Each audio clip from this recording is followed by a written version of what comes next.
Hey guys, it's Tom Box. Welcome to MST.TV.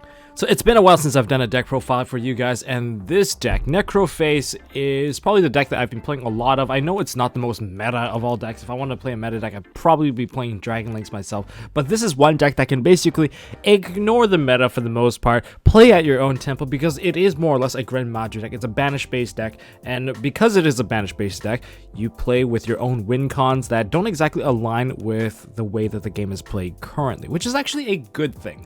But before I get into this deck profile, I want to share with you guys, of course, some giveaway details. And for the giveaway details, I'm just gonna put it on screen right now. So as promised, I'm gonna be hosting a series of personal giveaways, not to be mistaken with the sponsored giveaways, because those ones, just think of them as additional giveaways on top. But those usually have a little bit more limitation, and my personal ones usually do not. So with that said, this is how it's going to go down. For every week, I'm going to basically hide inside some of these videos a giveaway announcement. And within those giveaway announcements, there's going to be a secret code that pops up in that video that is going to be needed for verification. So the first thing you need to know is you have to be subscribed to MST.TV. And if you are selected as a winner, I will be asking for that confirmation and that special secret code that you'll have to find within that video. If you can't, well, too bad, so sad. It's gonna move on to the next person that does know the code, and that's how it is. So you guys will have to watch the videos. I'm gonna announce it in regularly uploaded videos. I'm not even gonna post it in the thumbnail, because every single time I do that, the video doesn't do very well, and I don't want to just focus on doing giveaway videos, because that's not really that fun to watch, to be honest. So we're just going to hide them inside regular uploaded videos.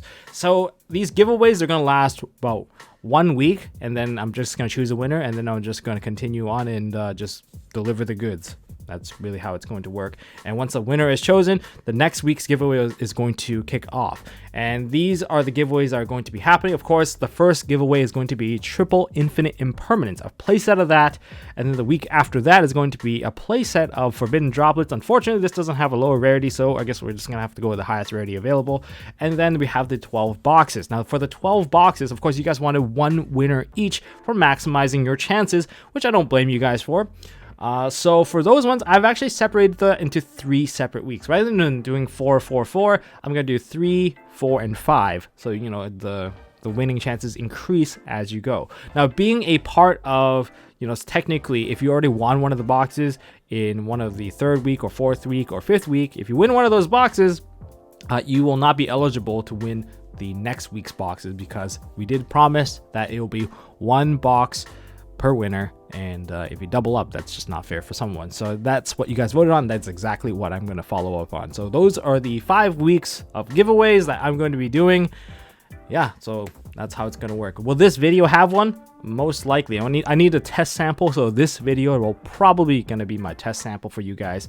And there's also another secret giveaway that's happening near the end of the year during the holidays, where I guess Nishi and I are going to go through a little Mr. Beast phase, where we're going to load up a little empty box full of who knows what. Well, stay tuned for that crazy video. I don't know if I really agreed to this one, but we'll see how it works out. And it's going to be a pretty crazy giveaway. Someone's going to really enjoy their holiday for sure.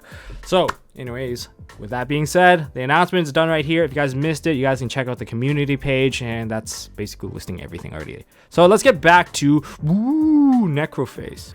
So for this Necroface deck, I guess my matchups, I would say, would be Dragon Links, and then I had a True Draco, and then a Dinosaur, and finally with an Invoked Dogmatica deck. Yeah, something like that. So winning with that was pretty on point, I would say. This is why this deck is so good, is because you can ignore most of the meta and you just do your own thing. And more or less, it's kind of budget, except for the extravagances, which even with the reprint, they are still kind of pricey. But that aside, there isn't much of a combo in this deck, so luckily this video won't take too long. So let's start off with the monster lineup, and I'll just talk about it as I go, because there is no combo.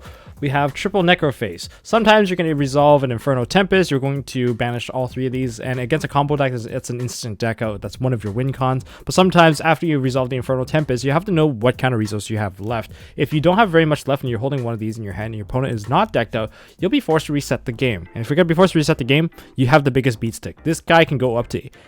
My highest was about 9,000, and then on average it's about 7,200 or so, based off my past experience. So it still becomes a really big monster, much like a Grand Maju, but of course you're resetting the game at that point. So you have to be very careful about your opponent's resources when you do play with this card. And the summoning effect is mandatory, just don't forget about that. This is one of your hand traps. In fact, this deck, funny enough, actually runs a large amount of hand traps, but not the ones that you think. But of course, Gizmek Orochi functions as a grave hand trap or a hand trap in your hand to protect you, mainly as a 2450 body. But one misplay that you can avoid with this particular card is that when you use Eater of Millions, try to leave at least 4 cards left behind, just so that when you have the Eater Millions, you can link it off, and then you stop 3 materials so that you can actually pay the cost for Gizmek's popping effect, because you run Kaijus in there, sometimes you need to pop a Kaiju, and you don't want to play a game of Battle of Attrition where you have to guess whether or not your opponent has infinite imperm against your Grand Maju when you got to punch for game. And of course, that's the other win con, which is Grand Maju, because this is a banish-based deck. Double Gizmek. Gizmek is one of your most important cards, and you would love opening with it because it'll keep you alive and push the game state forward. Triple Eater of Millions, one of your best monsters, also at level 1. Can't really be used as anything except for links because it's basically locked out. It's pretty free summon, and use it to remove your opponent's threats. And also level 1, so you can actually be one of the reasons why you can get your Inferno Tempest off. It's really threatening to your opponent when you have a monster like this because it just banishes their card. Of course, we have our big beat stick, Ren Maju de Iza. Sometimes you want to set this card ahead of time so that when you set it and then you Gizmek your opponent and then they already declared an attack and you ask if they want to replay, that's where the mind games happen, because his defense is actually really big. Even with just 8 banished cards, it's still about 3200 defense that they might have to ram into. So just mind game your opponent and try to at least hold one of these ready against your opponent. And as for some of the Kaijus, this is a going second deck, by the way. If you don't go second, your first game should be going second anyway, so it doesn't really matter if you lose the die roll. You can break the board. Even against Dragoons, you got Kaijus in there, and these are pretty big Kaijus, which I really enjoy. It can actually simplify the game state, and the key point is that your win con with Inferno Tempest requires that you need to deal 3,000 damage to yourself, and these are 3,300 because your Link Karibos, they have 300 attack, and it's so that even if you swing with a Karibo, you'll be fine. You'll be able to meet that condition and basically win the game. Sometimes you don't win the game outright. I've experienced that. In fact, I've actually lost for the first time resolving Inferno Tempest at the Winamat remote duel. I can't believe it, but it did happen. I chickened out. I could have won that game, but I thought it was an imperm, not a droplets, and against my 40,000 attack, Grand Maju, I guess it didn't really matter. But just remember, after you Tempest them, they don't really have any monsters left to play, so you can actually just do the slow grind, let them deck themselves out. That is also an option. With that being said, yes, triple kaiju, or sorry, not quadruple kaiju, and all the large ones. Don't play Gamma Steel, it's just too small, it doesn't really do enough. So for additional hand traps, aside from like the 2 Gizmeks, I have 2 Nibiru. Nibiru is there to simplify the game state, really. It's more likely to that's going to get negated because you don't run the typical negators. You don't mind them building a board. In fact, you kind of want them to build the board, and in that case, Nibiru is there to just kind of scare them. But if they do build up like a little bit too much, this is to get rid of a negation threat. And since they negate and destroy it, that's fine. The negation threat is also gone. Preferably, you can get rid of a Herald, if that was my choice. Then we play triple Battle Fader, because Battle Fader is level 1 and it will prevent you from dying. I don't know how many times I've survived a Boral Sword with this card. I survived Blair Hunter's Boral Sword. I've survived my friend's Boral Sword. It will keep you in the game for much longer because they don't really expect this card very much. Like, it feels really weird, and sometimes you even normal summon out the Battle Fader just so that you can swing. And once you resolve 1 Infernal Tempest against them, they know that if you swing with a Battle Fader, it just means that they have to stop it. And because they know this, you can mind game them even when you don't have an Inferno Tempest, and you can swing, and they'll back off. They'll actually stop the attack because they know they're taking a gamble. Like, oh, do I instantly lose, or do I just waste one of my cards versus a blank threat? And to them, the blank threat is just much easier because insta loss is just not something that they can accept. And finally, the last hand trap is probably the most disruptive one of them all, Triple D Shifter. You resolve this on your very first turn. Like, due to the lack of Call by the Grave, this thing is just ridiculously turn stunning, and you can play with it, which is great because you don't really care about your graveyard as much as most of the other decks, and this usually just cuts most people's combos. Imagine doing this to like a dinosaur player. Like, good luck playing through your turn. You can't activate miscellaneous. You can't activate any of your baby dinosaurs. There's nothing for you in the graveyard to banish for your pills. It's just a giant mess for them once you resolve this, and you can basically use it as a turn skip, even against Dragon Links, which is why I'm playing this. Now, in the side deck, I will show you guys a side deck at the end, because it is very important to adapt to the current meta, and that's why I'm able to play this. You can ignore the meta for the most part in terms of what they play, but you can't really ignore the meta on how they side. That's why you have to have a side deck. And let's go into the spells. Now, I know you guys are going to start questioning me on some of my spell choices, and here's a secret code for you guys for the Imperm giveaway. Check out the link in the description for the actual giveaway, and if you are selected as a winner, make sure you guys put in that code, and don't tell anyone about that code because it gives you more chances, really. Anyways, into the spells. Gold Sarco. I don't know why I played this card. Like, if you think about like old school Infernal Tempest Necroface, it makes a lot of sense to play this because you'll hit Necroface into Necroface into Necroface. That's great. I play a larger deck this time. I think I'm about 46, 47 or so. This card is there to actually help you fetch a card out, and that's really about it. You can use Necroface to get deck knowledge against your opponent or cripple their deck because you hit Necroface into Necroface into Necroface, and that does hurt them. And then your Gren Majus are just super big after that. That is one option, but honestly, hitting a Necroface with this is ideal because you can get a Necroface back to your hand, and then you can maybe reset the game. You can resolve Pot of Desires, Pot of Extravagance multiple times, more than your typical amount, and still be in the game simply because you can reset the game. But this is just mainly a utility card. I think you should just play one of it anyway, just for the sake of staying alive.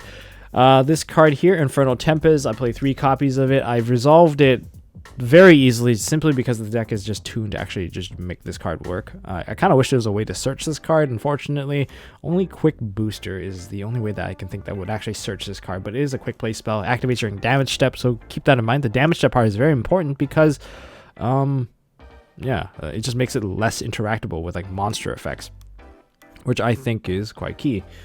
Next we have our draw power. The reason why this deck is consistent is because it has so much draw power. Triple Allure Darkness because most of your monsters are dark. This is the questionable card. 1 Upstart Goblin. Why are you running Upstart in like a deck that has more than 40 something? It's because you don't want to deck out yourself. It happens. Tempest can ruin your whole deck. Upstart is just there so that you get an extra card reach, and since you're playing kaijus and stuff, it doesn't really hurt you too much.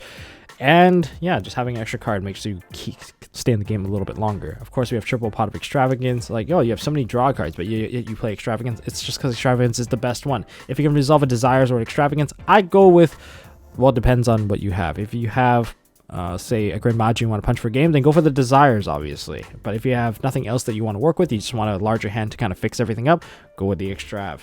Just be smart about it, because if you can be smart with all your cards, then you can find your win con. Of course, Triple Desires as well, because Banish 10 is great. You know, Neg 9 guys for that very big beat stick. And then there is an Interrupted Kaiju Slumber. This is a really good bait card because even if they do negate Interrupted Kaiju Slumber, the best part is you can still banish it from the graveyard just to add a kaiju to make your opponent's day a little bit harder.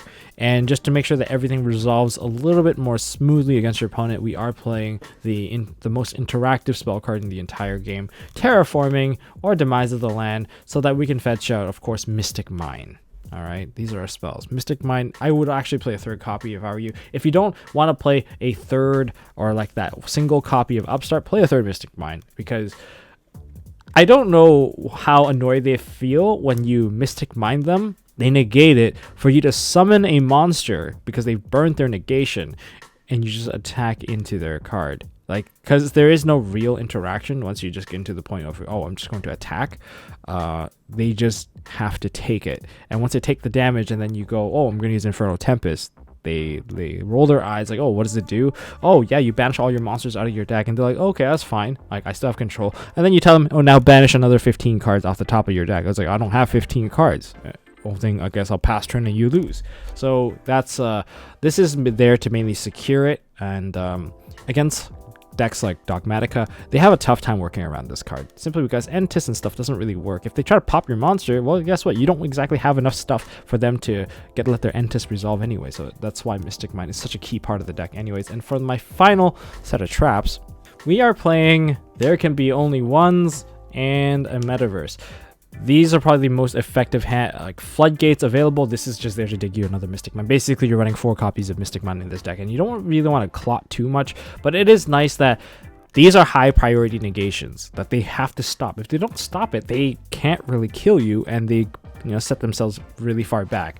But then Metaverse can know how to follow up. So all of these are kind of high priority in the end, which is why it's really nice to actually run these. In fact, the side deck will showcase why it is so important to actually have a little bit more of a flexibility. But this would be my entire lineup.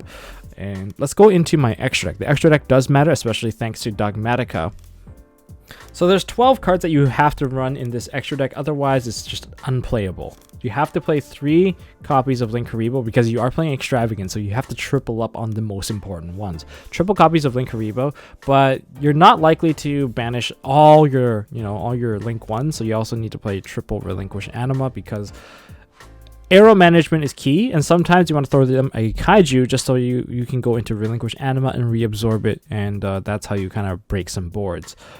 Even if they have like a really big monster on their side, but if there's one that you can just run over by battle, you would tribute over the one that is a negation based threat and put it over an arrow, and then use your Eater of Millions, Battle Fader, whatever, Droll and Lockbird, and then turn that into an absorb and battle over the other one. That's how you can actually clear multiple monsters with Relinquish Anima, and that's also one of your aggressive threats. So those are the main ones that you're going to need. As for optional monsters, you can play double Nightmare Phoenix. I am not running a Dragoon package because I wanted to keep this deck cheap, and you can technically run a Dragoon package, but you risk a chance of bricking even more, and your strategy is very core that you stick with the game plan. If you don't stick with the game plan, you're going to run into weird issues like, oh man, I opened like 2 separate engines. There is no separate engine. Everything is funneling to the same goal of getting Infernal Tempest off or punching opponent to death with Grand Maju within a very short time span, because you remove all the threats with your own non-interactive cards against your opponent. Now here's a fun little package that I put in just for Nishi, because he's playing Dogmatica Invoked and he loves using his Maximus to set up Schism. So with his is it Schism or Schism? Since he's setting up his Schism or Schism, I put in Entis for him, but on top of the Entis, I also put in a Cyber Dragon Nova and a Mechaba package, just so that I'll set up my free negation against my opponent when they do use that Maximus and get punished for it, so that I'll have everything ready against them. So I get a dump these 2 whenever they use their Maximus. Chain Link 1 will be my Cyber Dragon Nova, Chain Link 2 will be my Nts, and then I'll get my Mechaba. And when Mechaba's on the board, well, I haven't even played my very first card and I already have something to interact with my opponent. And as for the last 3 cards, you can ignore it. You can just use whatever you want. You can put your package in here. You can put like double Dragoons and a Predaplant in here. That's fine too. That's up to you. But for now, I'm just going to put 3 Zoroboros because this is the one card that benefits off of banished cards. I don't know how you're going to get the 4 monsters onto the board, to be honest, but this is a completely useless card. I usually throw these out as soon as I can, whenever I use the effect of Gizmek. So that would make up the entire extra deck. The first 12 cards, I would say, you can't really change very much, but the last 3 here, they're your flex spot. You can do whatever you want with these. And you know what? I'll show you guys a side deck. I'm just not going to update that list on the side here. The side deck is this. If they know how to play against you, they're going to make you go first. And expect that you're going to go first. You have some of the best floodgates available through Macrocosmos and D-Fissure. Just think of them as just more ways to kind of stun your opponent out. With the current format, I am playing Triple Droll and Lockbird in the side rather than the main. Although it does make sense to put in the main because it's not dark. That's the main issue I had with this card. It's not dark and it doesn't let me get extra draws. I can stun my opponent, but it will not let me get the extra reach into actually setting up my own win con, which is what I put into the side.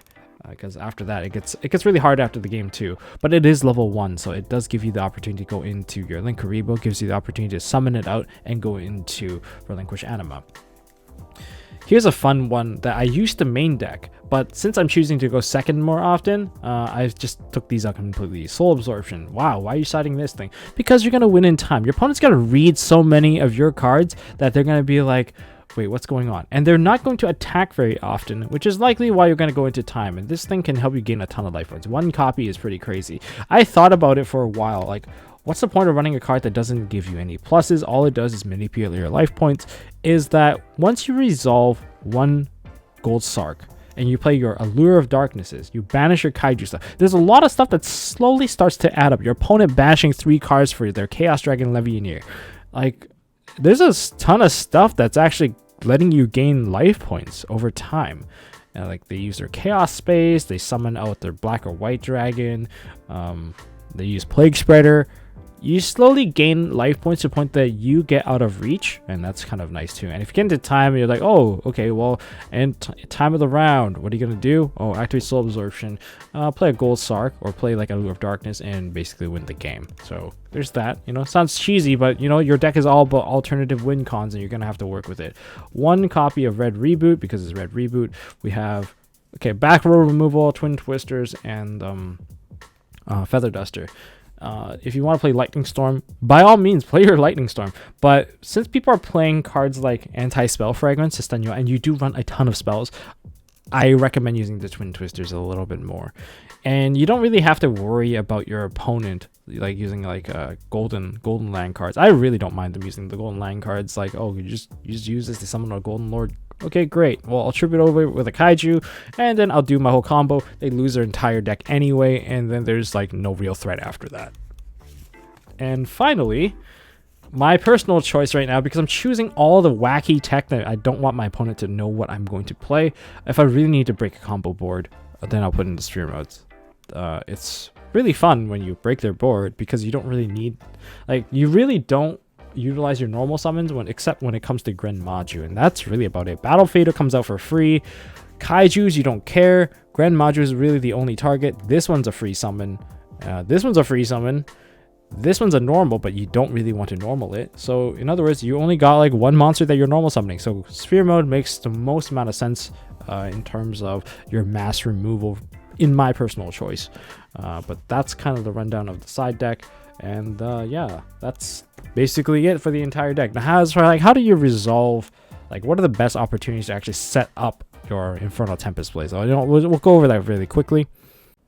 Okay, now for the things that you want to do against your opponent, of course, if they go first and they set up a board, Mystic Mine acts as an immediate bait. They have to deal with this card, or else they're going to have trouble playing the game entirely. So this makes Mystic Mine, Terraforming, Demise of the Land, all very ideal cards to kind of minus out your opponent. So that's actually one card that's pretty decent that you should always, you know, take into account, that it is a, I guess, negation removal against one of your opponent's boards, one of their cards. And then there's also like cards like Nibiru. The problem being, if you give them a really big token, preferably a token that has over 3,000 attack or 3,000 defense, put it in whichever mode that you need, that sets it up for Tempest. So these are your Tempest setters, but sometimes your opponent sets it up for you. Borrowed Savage Dragon is a pretty decent example.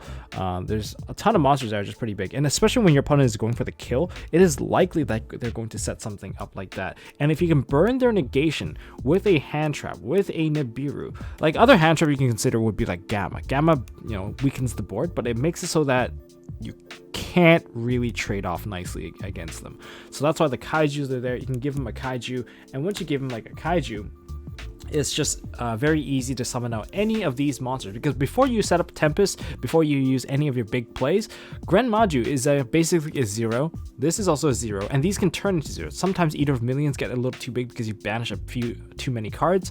Well, the thing is, you can go into Relinquish Anima, not absorb a monster, and swing into it, and then just your opponent, well, you'll take the damage, and then that would be the end of that. But sometimes maybe you want to double up. Sometimes you want to create the Eater of Millions, just so that you have a monster on board, and you have a Battle Fader, and then you would convert this one into, say, your Relinquish Anima, give them the Kaiju in the correct zone, swing with the Battle Fader first, so you take the damage, and then main phase 2 absorb the monster, so now you have the biggest monster on the field, making it very difficult for them to make any sort of comeback. And those are the kind of things that you have to keep in mind when you are trying to resolve Infernal Tempest. It's just that, because you resolve this card, you're not guaranteed to win unless they completely deck out, because sometimes one of the reasons why you don't win is because you're holding a copy of Necroface in your hand, which minimizes the amount of cards that they banish. But it's likely that if you're going against Dragon Link, they'll have about 12 cards left. They're guaranteed to hit away all their spells, but they've searched a couple of spells already, like Boot Sector Launch. They've searched out their Dragoonity cards. it's just glorious the way that it kind of all resolves out at the end. So if they don't have enough, then that's that. And all the spell cards that they draw are more or less useless because they're all extenders. So there's no real threat left in the deck except that you have to clear the current board and hope for the best. So these are your level 1s. They basically turn into your Linkuriboh and your Relinquish Anima. And you can work around these guys just to keep yourself alive. Sometimes you're going to be forced to do a reset because you lost too many good cards with your banishes and summoning out Necroface, pushing this to basically a 3k beat stick. It's not that bad, and since it's just a plain effect, it's not likely going to get negated unless they know what you're doing. It's very hard because once everyone kind of catches on what you're doing, it's very hard to win. But sometimes if they're playing a deck like Dragon Link, which has an inherent weakness to this, because whenever they set up a board, you automatically shorten your win con. You don't need the kaijus anymore because they put the kaiju out for you. You can punch it. And the Gizmek is also pretty nice because the Gizmek lets you like kind of control the board. Like during the end phase, you summon this guy out and then you use its effect to banish 3 cards off of your extra deck. So to pop one of their monsters, they're forced to negate. So in other words, that's something that they're going to be forced to basically eat. And if they build an entire board up and then you drop a Mystic Mine, that's 2 negations that they're going to have to face immediately. If they don't deal with the Mystic Mine and the Gizmek that you already put on board, well, you didn't even really play a real card yet except for Mystic Mine, and they're already burning off 2 negations for like nothing.